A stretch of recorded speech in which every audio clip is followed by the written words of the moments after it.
on le sait tous. Vie de société. Où sont les héros? Spiritualité. Développement personnel. Où sont les héros? Où sont les héros? Il existe un héros à l'intérieur de chacun. Ces héros se révèlent lorsqu'ils ont une vision claire de ce qui est. À travers la vie en société, le développement personnel, la spiritualité, je partage ma vision de ce qui est, de comment notre monde fonctionne, de ce qui ne colle pas, afin de permettre de réveiller en chacun des idées qui permettront un jour d'obtenir ce monde parfait que nous souhaitons tous.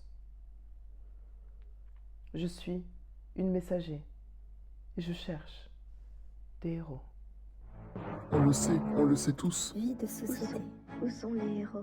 Spiritualité. Développement personnel. Où sont les héros? Où sont les héros?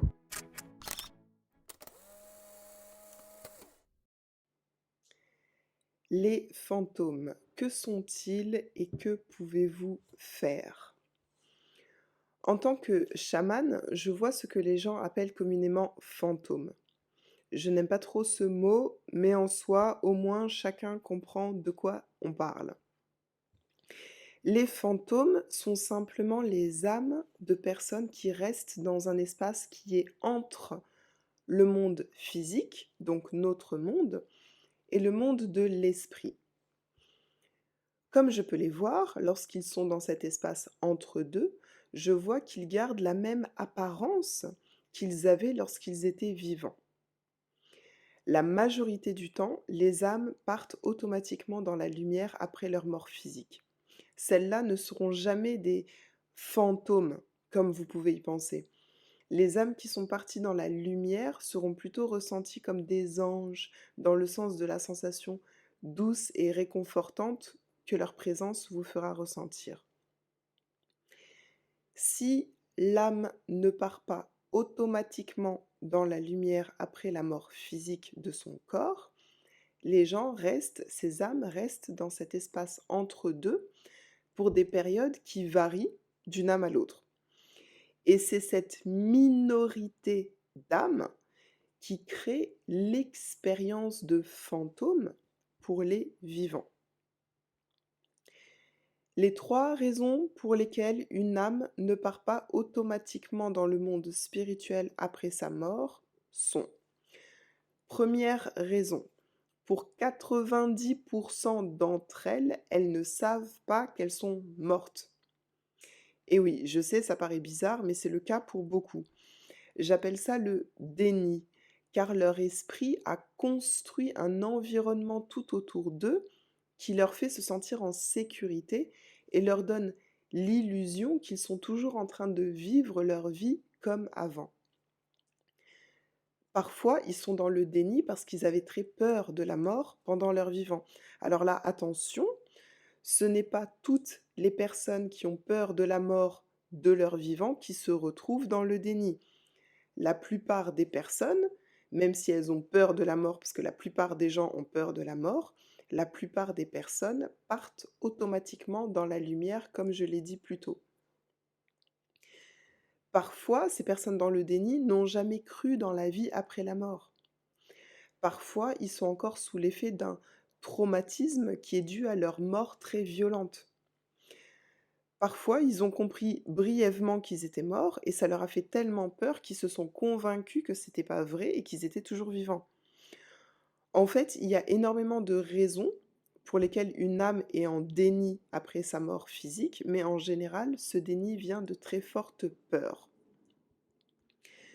Deuxième raison pour laquelle une âme ne part pas automatiquement dans la lumière après sa mort, pour 5% d'entre elles, elles n'ont pas fini quelque chose. Ces âmes savent qu'elles sont mortes. Elles ont vu la lumière, mais elles refusent d'aller vers le monde de l'esprit, donc le monde spirituel, tant qu'un intermédiaire ne passe pas un certain message à leurs proches. Généralement, cet intermédiaire que ces âmes vont voir est un médium, un chaman ou n'importe qui peut les entendre. Une fois les messages passés, ces âmes partent d'elles-mêmes dans la lumière. Troisième raison pour laquelle une âme ne part pas automatiquement dans le monde spirituel après sa mort, pour 5% d'entre elles, elles portent des fortes émotions négatives. Et là, il y a plusieurs cas possibles. Parfois, elles savent qu'elles sont mortes. Elles pensent qu'elles ne méritent pas d'aller dans la lumière à cause d'une grosse culpabilité qu'elles continuent à porter. Alors elles choisissent de rester dans cet espace entre deux parce qu'elles ont vu la lumière, mais elles pensent qu'elles ne méritent pas le paradis.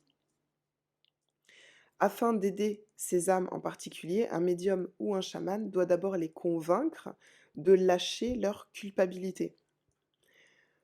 D'autres fois, elles portent une forte colère contre quelqu'un qui les a maltraitées. Donc, en général, en dehors de la peur, ces âmes dans cette troisième catégorie portent de fortes émotions négatives. Quand l'émotion négative est orientée contre elles-mêmes, elles peuvent voir la lumière et elles choisissent de ne pas y aller pour s'auto-punir. Quand l'émotion négative est orientée contre quelqu'un d'autre, elles ne voient pas la lumière et elles souhaitent que ce soit ce quelqu'un d'autre qui puisse avoir été puni.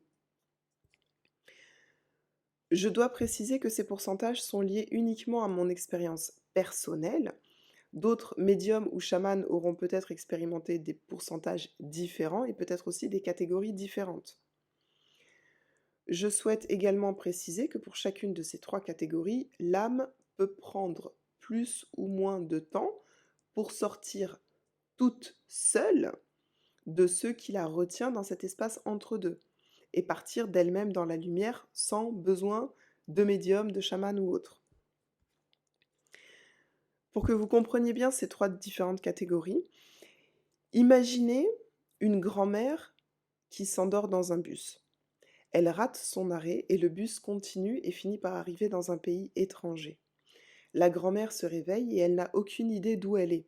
Les panneaux sont écrits dans une langue inconnue, elle a peur et elle souhaiterait juste pouvoir rentrer chez elle, mais elle ne sait pas comment faire. Alors elle se recroqueville sur un bout de trottoir et elle cache sa tête dans ses mains parce que la réalité est trop dure à regarder. C'est ce à quoi correspond la première catégorie, les âmes qui sont dans le déni. Imaginez maintenant une mère qui veut que quelqu'un dise à son fils qu'il a le cancer et qu'il doit aller voir un docteur immédiatement. C'est ce à quoi correspond la deuxième catégorie, les personnes qui ont des messages à passer à des vivants. Imaginez à présent un père dont la fille est morte à l'âge de 7 ans d'une maladie génétique. Il se sent coupable parce que génétique signifie qu'il est peut-être la cause de la maladie de sa fille, et il se sent encore plus coupable parce que lui est mort très âgé de mort naturelle, alors que sa fille est morte si jeune. Ou encore une femme qui est furieuse de la violence et la cruauté dont elle avait été victime de la part de sa mère. Ces deux exemples correspondent à la troisième catégorie, donc le côté du père qui s'auto-punit et le côté de la femme qui aurait voulu que ce soit sa mère qui soit punie. Bon, maintenant que vous en savez plus sur les fantômes, continuons. Avez-vous expérimenté des bruits bizarres ou des objets qui se déplacent? Si c'est le cas et si ça ne pouvait pas être expliqué de façon logique, vous avez pu penser qu'il s'agissait de fantômes et vous pourriez peut-être avoir raison car ça arrive souvent avec la première et une partie de la troisième catégorie. Tout d'abord pour ceux qui sont dans le déni, donc la première catégorie. Comme ils recréent une fausse réalité dans cet espace entre deux, parfois leur fausse réalité se décompose à certains endroits et ça leur fait peur. Et le fait d'avoir peur crée une impulsion d'énergie soudaine venant d'eux. Et cette énergie peut affecter des objets ou des gens dans le monde physique. Le fait est, même si quelque chose tombe de l'étagère et vous cogne la tête, le fantôme ne l'a pas fait exprès. D'ailleurs, il ne vous voit même pas parce qu'il est dans le déni. Ces fantômes pensent qu'ils sont dans leur appartement dans le sud de la France, alors qu'ils sont dans votre restaurant dans le nord de l'Angleterre. Ils n'ont aucune idée de ce qu'ils créent à travers leur impulsion d'énergie soudaine. Ensuite, pour une partie de la troisième catégorie, pour ceux qui portent de fortes émotions négatives contre quelqu'un d'autre. Tout comme ceux qui sont dans le déni, ils ne vous voient pas.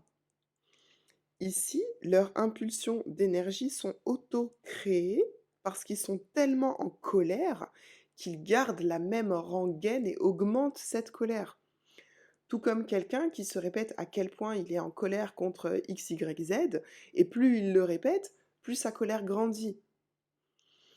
C'est avec cette dernière catégorie que vous trouverez les manifestations les plus impressionnantes et les plus terrifiantes de fantômes qui créent le plus de dommages.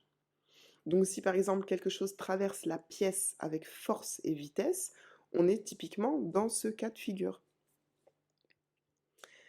Alors, maintenant, quoi faire si vous expérimentez cela? Tout d'abord, pour ceux qui peuvent les voir et les entendre, communiquez, soyez bienveillants, écoutez, comprenez leur point de vue.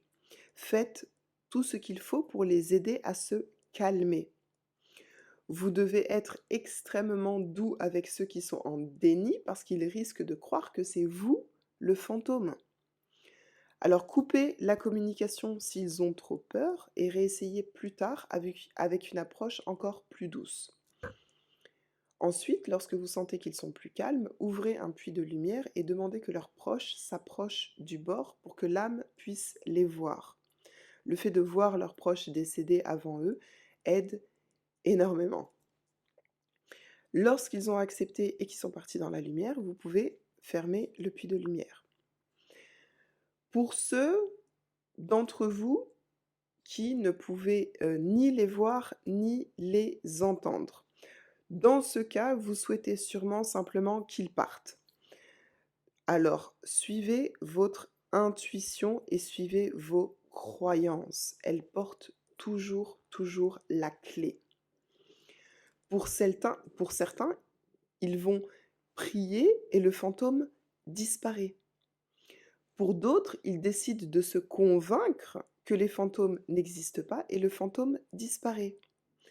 D'autres encore ont besoin de faire venir un spécialiste pour se débarrasser du fantôme. Dans tous les cas, suivez simplement votre intuition et vous aurez ce que vous souhaitez. C'est à quel point la force de vos croyances est puissante. Quand je dis que les fantômes disparaissent, ils ne disparaissent pas à proprement parler, mais c'est juste qu'ils partent ailleurs parce qu'ils sentent qu'ils ne sont pas les bienvenus ici. Ils sentent que quelque chose ne va pas ou que quelque chose les dérange et ils commencent à se sentir mal à l'aise à cet endroit. Les fantômes m'ont appris pourquoi c'était important de maîtriser nos peurs et de créer des croyances positives de notre vivant, afin d'améliorer notre vie de tous les jours et améliorer notre état émotionnel et spirituel. On le sait tous. Vie de société. Où sont les héros? Spiritualité. Développement personnel. Où sont les héros? Où sont les héros?